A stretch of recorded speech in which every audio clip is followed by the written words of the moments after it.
आज मैले दिएँ आफूले आफैलाई panipuri challenge. So high everyone, सबैजनालाई स्वागत छ मेरो डे 19 मिनी ब्लगमा। आज म बनाउँदैछु पानीपुरी। ल आउनुहोस् अब बनाउनतिर लागौँ है त।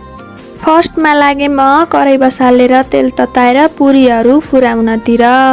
सबै पुरीहरूले मैले बिस्तारै बिस्तारै फुराउँदै थिएँ। सबै फुराएर भएपछि यति भएको थिए, एक गमला भनौँ। अनि त्यसपछि लागे म पानी बनाउनतिर।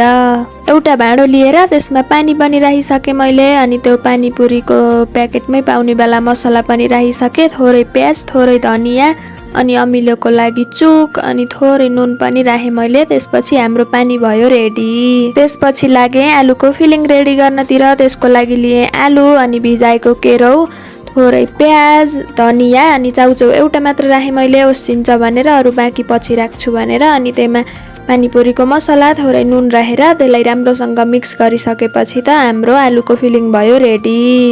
बाँकीको सबै चाउचाउहरूलाई फुटाएर एउटा भाँडोमा खनाएर छोडिदिएँ। त्यसपछि लागे म त्यो पुरीहरू फुटाउनतिर। सबै पुरीहरूलाई पहिला सुरुमा फुटाएँ। फुटाएर सकिसकेपछि त्यसमा अब लागे म फिलिङ भर्न। सबै भरेर भ्याउँदा यति भएको थियो। सबै भइसकेँ मैले। अनि पछि लास्टमा त्यसमा माथिबाट चाउचाउ पनि राखिदिएँ नहोस् भनेर। अनि लागे म खानातिर।